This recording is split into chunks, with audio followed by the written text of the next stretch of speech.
EM플러스는 2003년 12월 스타코의 소방사업 부문을 인적 분할해서 설립됐고요. 그 이후에 유가 증권시장에 상장했습니다. 주요 사업은 현장용 소방 차량 등의 제조 및 판매인데요. 물탱크 소방차를 비롯해 고가 사다리차 등을 제조해서 국가 정부기관인 조달청 등에 납품하는 소방 기업입니다. 소방차의 시장 점유율은 16개 업체가 98%의 점유율을 보유 중인데 EM플러스는 2021년도 기준 20%에서 30%의 시장 점유율을 기록하고 있습니다. 실적도 한번 확인해 볼게요. 2021년도 연결 기준 매출액은 553억 원, 영업 손실 19억 원을 기록했고요. 당기 순손실은 195억 원을 기록했습니다. 매출액은 전년 대비 101.8% 증가했지만 영업 손실은 77%, 그리고 당기 순손실은 38.7% 증가하면서 적자를 지속하고 있습니다. 회사 측은 해외 매출 확대로 매출액은 증가했으나 투자 자산의 평가 손상으로 순손실이 증가했다고 밝혔습니다. 네, 이렇게 기업 정보 확인해봤고요. 대표님, 어떤 공시 볼까요? 네, 우선은 바로 어제였는데 지금 어제 공시를 보기 전에 4월 4일 공시부터 보도록 하겠습니다. 이 회사 풍문떠는 보도에 대한 해명이 있었습니다. 쌍용차 인수 컨소시엄에 참여 보도에 관련돼서 해명한 바가 있었는데 4월 4일 이 파이낸셜 뉴스 등을 통해서 이 보도된 매체에 대해서 회사가 답변을 한 겁니다. 본 공시는 2022년도 4월 4일 파이낸셜 뉴스 등에서 보도된 쌍용차 인수 컨소시엄 참여설과 관련된 해명 공시다.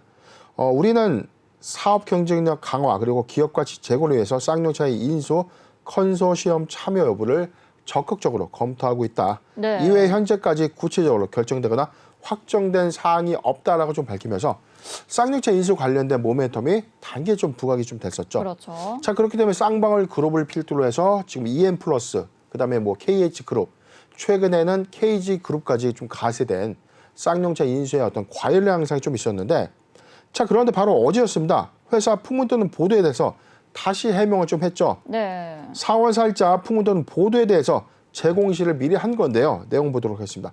쌍용차 인수 컨소시엄 참여 보도에 관련된 해명입니다.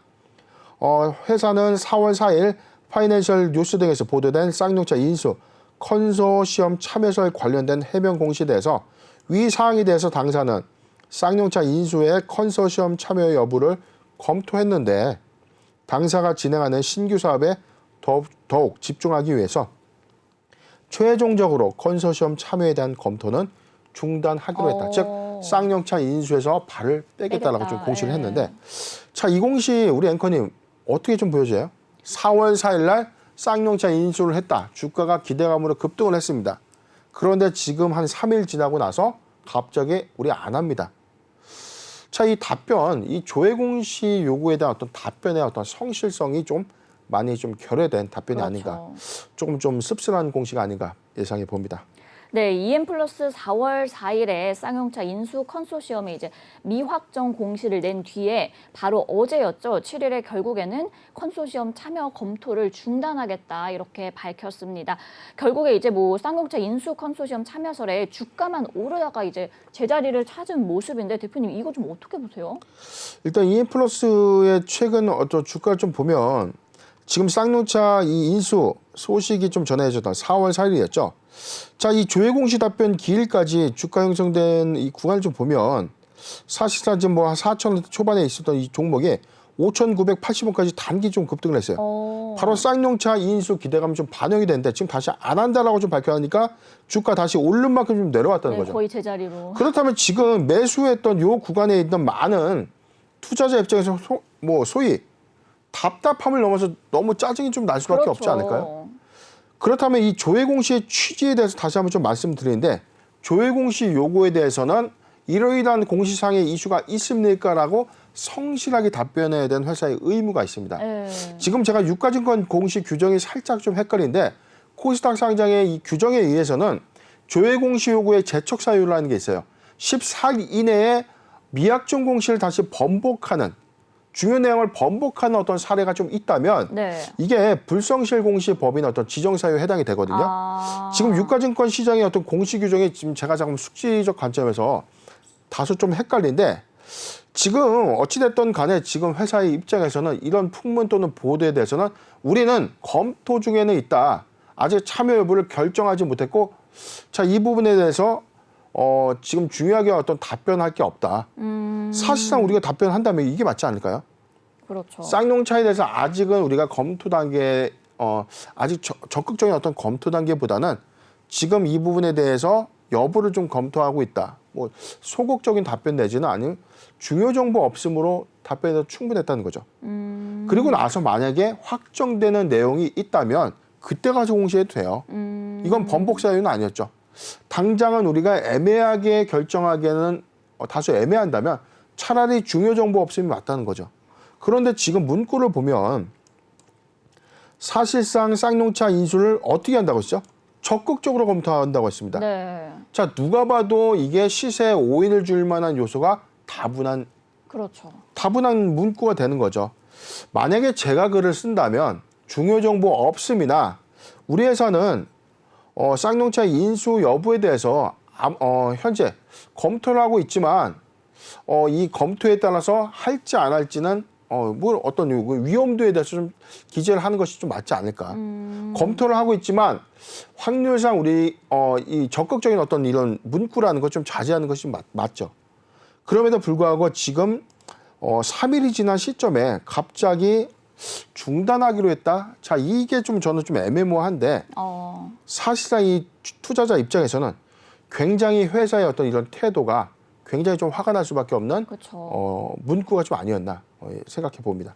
네, 14일 이내에 미확정을 번복함으로써 불성실 공시법인에 지정이 될 것이다라고 이제 예상을 해주셨는데 회사에 좀 책임 있는 행동이 필요할 것 같습니다. 단기 급등으로 인해서 이제 아까 본 것처럼 고점에 매수하신 분들이 좀 많으실 것 같아요. 그럼 대응 전략을 또 어떻게 가져가야 되는지도 궁금한데 말씀해 주실까요? 네, 4월 7일자에 이 회킹이 3일이 지난 시점에서 갑자기 중단 이 발표를 한 것에 대해서 이 배경이 좀 궁금했는데 네네. 사실상 이 금융감독원의 어떤 움직임이 왔습니다. 바로 어제도 그랬고 오늘도 좀 이 발표자가 좀 나왔죠. 쌍용차 관련된 이 인수에 관련된 어떤 내용들이 좀 나오면서 주가가 연일 널뛰기로 좀 급등을 하잖아요. 이에 대해서 금융당국에 대해서 철저하게 시장의 어떤 개입 여부에 대해서 좀 조사를 하겠다. 자, 이게 좀 우려스러운 어떤 상황이었는지는 잘 모르겠지만 지금 사실상 쌍용차의 어떤 인수 소식이 좀 발표가 좀 되면 묻지마식으로 주가가 좀 급등을 했죠. 그렇죠. 쌍방울 그룹도 그랬고요. KH그룹 그리고 EM플러스 뭐 KG그룹도 마찬가지인데 지금 금감원의 이런 적극적인 어떤 시장 개입에 관련된 내용에 대해서 당국이 철저히 좀 조사를 하겠다라고 좀 발표가 되고 나자마자 지금 쌍용차 이 인수 관련된 모든 종목들이 지금 조정을 받고 있습니다. 자, 그렇기 때문에 이런 문구상 금융당국의 어떤 이 액션으로 인해서 이 부담감으로 좀 작용을 했었는지 좀 모르겠지만 그럼에도 불구하고 지금 4월 4일자 이 조회 공시 여부에 대한 어떤 적극적인 어떤 이 문구 자체가 지금 앞으로도 이 공시의 어떤 제도적 관점에서는 오히려 조회 공시 요구를 고의적으로 좀 유도해서 오히려 이를 이용해서 주가를 좀 인위적으로 조금 인위적인 어떤 개입되는 어떤 요소가 좀 크기 때문에 사실상 저는 이 조회 공시 요구에 대한 어떤 이 공시 제도도 조금 현실성 있게 좀 개선돼야 되지 않나 그렇게 좀 예측을 좀 해보고요. 자, 오늘 차트를 좀 보면 지금 오른 만큼 모두 상승폭을 좀 반납을 했어요. 네. 자, 그럼에도 불구하고 지금 오늘도 6.8% 하락한 3,960원에 지금 이 장을 좀 마쳤는데 보유자 관점에서 굉장히 화가 날 수밖에 없어요. 차트가 지금 정확하게 지금 삼각형의 모양입니다. 지금 모양만 보더라도 지금 삼각형인데 네. 자, 이 부분에 대한 책임을 과연 누가 질 것인가? 인수 기대감으로 적극적인 어떤 인수를 표명을 했다가 다시 지금 이거를 우리는 검토를 안 한다. 중단한다라고 좀 밝힌 만큼 이에 대해서 회사의 어떤 책임감 있는 어떤 자세도 좀 중요해 보이고요. 지금 사실상 이제 보유자 관점에서 신규종 매수 관점도 좀 고려하기는 좀 난해합니다. 왜냐하면 지금 단기 급등에 따른 어떤 매물대가 상존하다는 거죠. 네. 자, 이 구간까지 어떤 매물대 좀 상존하기 때문에 신규종 매수 관점에서도 가격 조정을 좀 더 거쳐야 되지 않겠는가 예상을 좀 해보고요. 보유자 관점에서는 지금 오른 만큼 좀 내려왔기 때문에 추세적으로는 좀 하단 구간인 3,300원까지 주가가 좀 이탈될 수 있는 어떤 그림들이 좀 있기 때문에 네. 지금 지지대 구간에서는 자, 요 구간입니다. 자, 요 구간을 한 번 더 볼 텐데 3,800원이 이탈되지 않는 보유 의견을 좀 드리고 네네. 3,800원이 이탈된다면 3,300원까지는 주가가 좀 조정받을 수 있다는 점 잘 참고하셨으면 좋겠습니다. 네, 이 쌍용차를 인수 추진한다고 해서 이제 급등을 했다가 상승분을 반납한 모습이었는데요. 금감원의 조치가 이제 예상되고 있는 상황이고요. 조회 공시 요구도 좀 현실성 있게 개선해야 되지 않을까 싶습니다. 회사의 또 책임 있는 자세도 함께 필요할 것 같고요. 이제 보유자 관점에서는 3,000원이 이탈된다면 이제 더 하락할 가능성이 있고 신규 매수는 추천하지 않는다. 그리고 3,800원이 이탈되지 않는다면 보유하시면 좋을 것 같습니다.